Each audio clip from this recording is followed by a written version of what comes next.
तो चलते हैं नेक्स्ट प्रश्न की ओर, क्वेश्चन नंबर 6, जो कि इस चैप्टर का अंतिम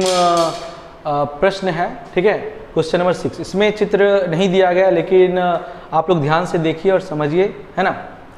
तो यह दिया गया है कि एक्स वाई जेड 64, इसका मतलब है कि एक हम रेखा है जो कि एक्स वाई जेड जो है वो 64 है। एक्स वाई को बिंदु P तक बढ़ाया गया, एक्स वाई को बिंदु क्या कहते हैं P तक बढ़ाया, इसका मतलब एक सीधा रेखा बन गया। ठीक है, दी हुई सूचना से यह आकृति खींचिए, मतलब सूचना से ही आपको आकृति खींचना है, ऐसा भी प्रश्न देता है, इसलिए आप इसको ध्यान से देखिएगा। ठीक है, अब क्या बोल रहा है कि वाई क्यू है ना, तो यहाँ वाई है, ये क्यू है, Y Q Z Y P, तो जेड वाई और पी ये जो है ना वाई क्यू क्या कर रहा है, उसको समद्विभाजित, समद्विभाजित मतलब सम मतलब बराबर, और द्विभाजित मतलब दो बराबर भागों में बांटती है, मतलब ये और ये दोनों बराबर है।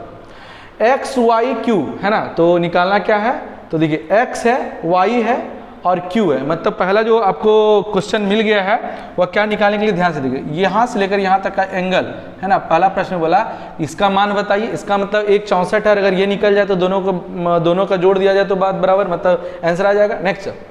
और दूसरा बोलता है प्रतिवर्ती, प्रतिवर्ती कितना क्यू वाई पी है ना, तो क्यू वाई पी, इसका मतलब है कि ये वाला ये छोड़कर है ना, यह छोड़कर आपको यहाँ से लेकर यहाँ तक का मान बताना है, इसको छोड़कर। ठीक है, तो पहला प्रश्न हो गया कि आपको बताना है कि ये वाला ये कितना होगा, दूसरा बोल रहा है कि इसको अगर छोड़कर करेंगे तो कितना, बोले तो ये वाला वैल्यू को छोड़ देना है, बाकी का मान निकालना। ठीक है, तो प्रश्न यही है। चलिए तो चलते हैं, सबसे पहला इसमें क्या गिवन है, तो देखिए गिवन क्या है कि x, y और z इसका जो मान है 64 डिग्री, इसका मतलब हुआ यहाँ का 64 और ये दोनों इक्वल है, तो यहाँ पर एक स्टेप आपको लिखना पड़ेगा कि क्यू वाई है ना, क्यू वाई जो है वह क्या करता है, बाइसेक्ट करता है एंगल जेड वाई पी को, या समद्विभाजित करता है, तो आपको यहाँ पर ये बात लिखना पड़ेगा कि क्यू वाई एंगल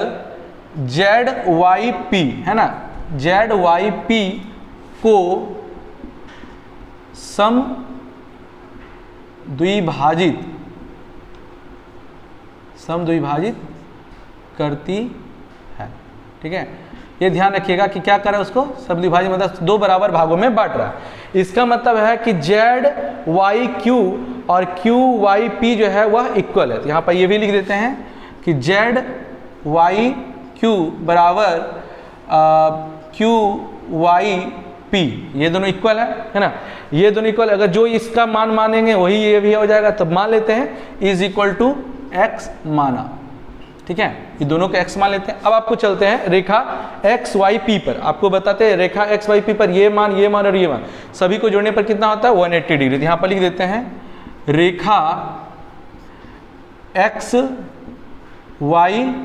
पी पर है ना, एक्स वाई पी पर चलते हैं, तो यहाँ पर देखिए ये एंगल, यह एंगल और यह एंगल, तीनों एंगल को अगर जोड़ा जाए तो 180 डिग्री रैखिक युग्म के कारण होगा। तो चलते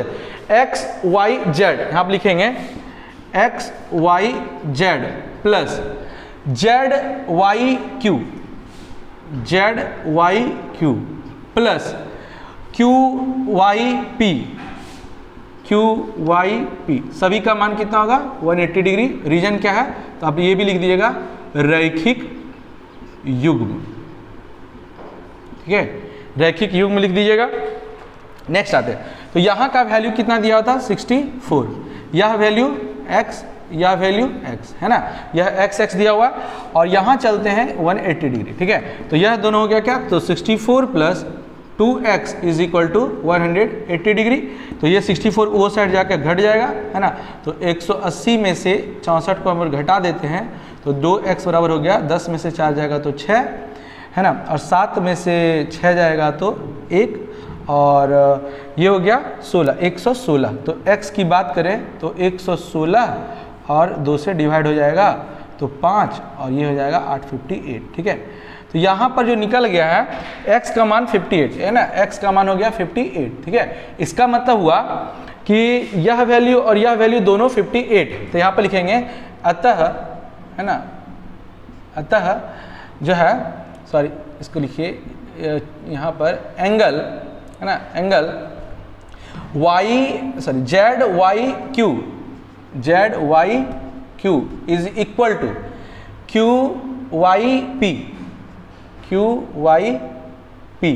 ये दोनों का मान जो है दोनों जोड़कर कितना है, सॉरी दोनों का मान कितना है 58, ठीक है 58 हो गया दोनों का, है ना। इस हिसाब से पता चलता है कि पूछ रहा था क्या कि इसका मान, इसका मतलब है एक का मान हम उसको देख लेते हैं तो क्या होगा जेड वाई क्यू, इसलिए जेड वाई क्यू का जो मान हो गया वो हो गया मेरा 58 डिग्री, ठीक है। चलिए अब हमको बोला था क्या कि देखिए इसका मान 58, एक तो निकल गया 58, ये बोला था 58 निकालने के लिए, है ना। अब आते हैं, बोला था प्रतिवर्ती, इसका मतलब है कि इसके उल्टा वाला एंगल की बात करते हैं, है ना। तो यहाँ पर देखिए इसको छोड़कर बोला था, यहाँ पर ये बात लिखना पड़ेगा प्रतिवर्ती, है ना,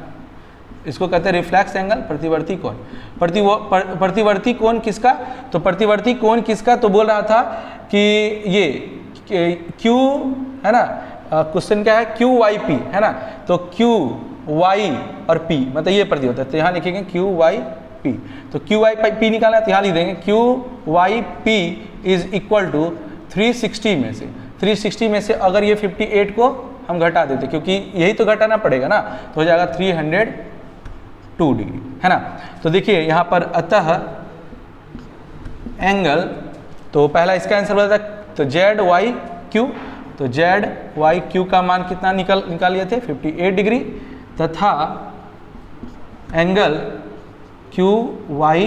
पी का मान कितना हो गया 302 डिग्री। तो ये इस तरह करके आप लोग एंगल और रेखा चैप्टर को आसानी से सॉल्व कर सकते हैं। आपके लिए एक प्रश्न दिया गया है, उसी तरह अगर 58 डिग्री है और ये दोनों इक्वल है तो आपको उसी तरह में एंगल ये निकालना है और दूसरा एंगल जिसका प्रतिवर्ती निकालना है। और कमेंट जरूर कीजिएगा, और आपको अगर वीडियो अच्छा लगेगा तो बिल्कुल लाइक सब्सक्राइब शेयर जरूर कर दें, जिससे कि मैं हर चैप्टर को अपने तरीके से एक्सप्लेन करके और आपको बता सकूँ। Thanks for watching.